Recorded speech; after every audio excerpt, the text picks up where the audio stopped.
So, hello everyone, thanks for joining us again. This is the first time you're joining us. My name is Pastor Ruth here at the Longmeadow Congregational Church, UCC in Auburn. And throughout the season of Advent, we are talking about different ways in which our church can be the inn, the place where there's never no more room. And I wanted to talk today about a special activity that's been going on in our church for I know it's over 15 years because it started before I got here, and that is our church breakfasts. And I have here with me Bill and Gary, who were part of the original crew, right? Correct.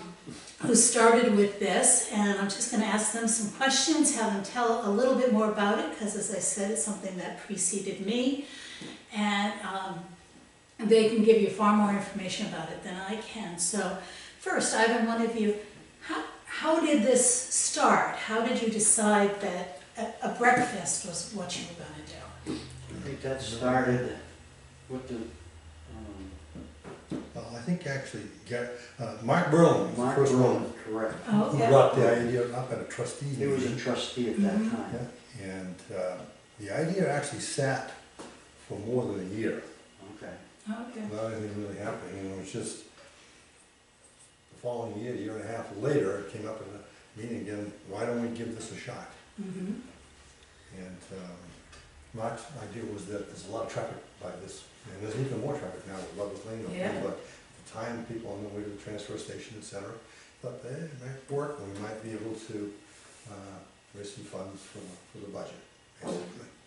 So it was twice a month initially, At first, it was twice a month, every 2 weeks, yeah. and it has since gone to once a month. Once a month. And of course, during the recent pandemic, we have had to stop it, but we are looking forward to it starting again as soon as possible. I don't want to say, 2022. yeah, in 2022 sometime. I don't want to say a specific date and commit it to video.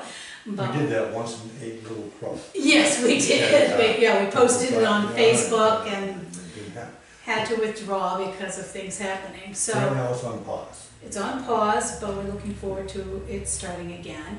And as I said, you guys have been with this from the beginning, and it certainly started out as a fundraising opportunity, and it has certainly succeeded in that. We never thought it would grow to what it did.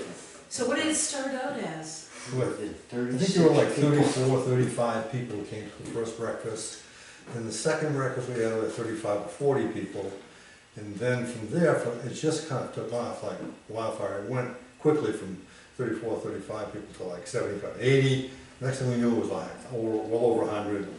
And then we were doing 200 people. Of course, the kitchen was located That's in right. the old, and this is now redone, Is that- remade, rebuilt kitchen, meeting all the codes with the ventilation and so forth. Mhm.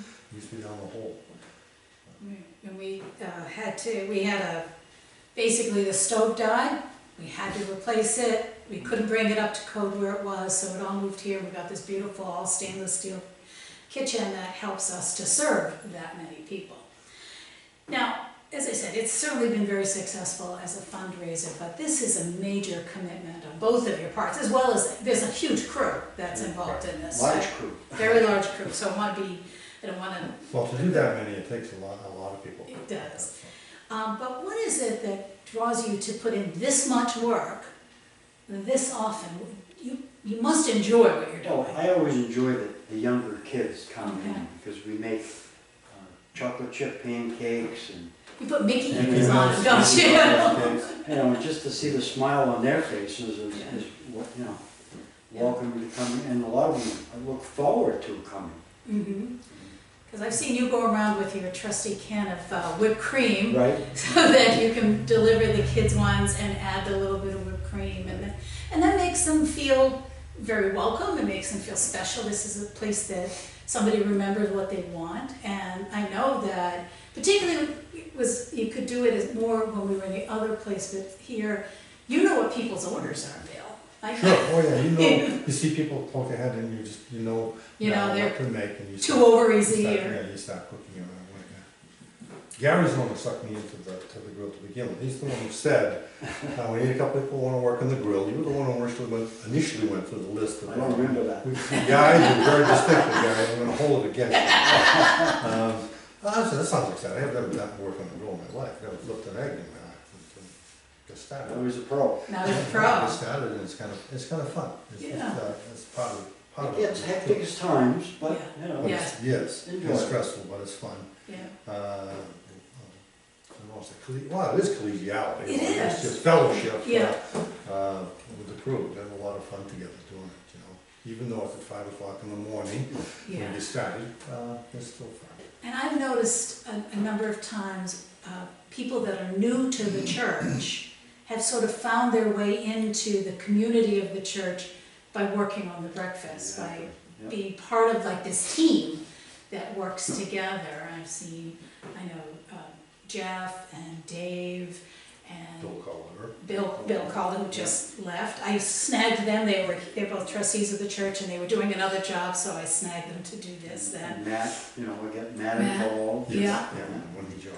And so it's been a way of people not only getting into our building as customers, as diners, but also once they're involved in the church, it gets them part of our community and not just peripheral people.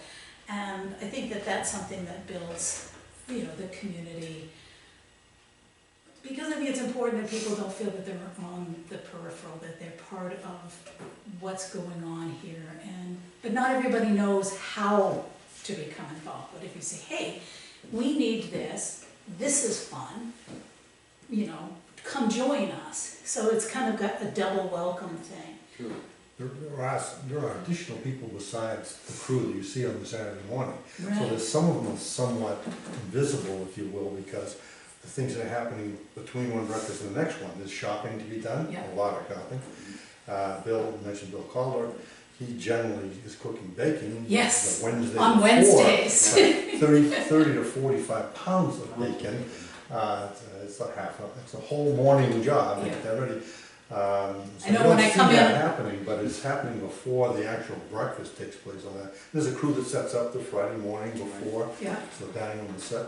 And some of the people don't get noticed here in the work crew, but they're all doing critical parts to make it happen. So. And a lot of people are doing double duty too. Yes, there are people Yeah. that are doing some of those other jobs and being here, but there are other people as well that are just, and then there's a dining room look, crew I can't. too. Yeah, yes, yes. We have people who bake muffins every month. We have people who work at keeping the line filled as well as doing the coffee, etc. And we've also been able to bring in the Boy Scouts. Scouts, that's what Scouts we are say. Boy Scouts have helped out immensely. Right, we have a Boy Scout troop here that our church sponsors, and they come and send somebody to bus tables so that we clean off make sure everything's cleaned off, and a new place setting set. So it really has become sort of a signature activity of our church. If people in town know nothing else about our church, They know the breakfast. they know the breakfast, and I get As well asked. as surrounding towns. Yes, that's true.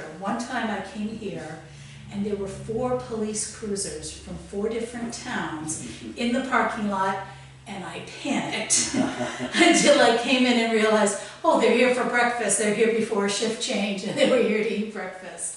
And I've also seen in the winter snowplows around the edge. We used to have some state people come in, yeah. Because they could come in, get a hot meal fast, a big hot meal. So actually, tell us quickly about the meal. What does it include? How much is it?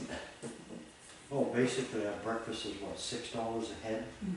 For adults. Yes. You got bacon, sausage, pan fries, fruit salad, beans, eggs to order, Eggs. even omelets if you need it, you would like one, Mhm. plus muffins and Homemade muffins, not just. Homemade muffins, not the muffins that people also in the community, in the church community, Mhm. make.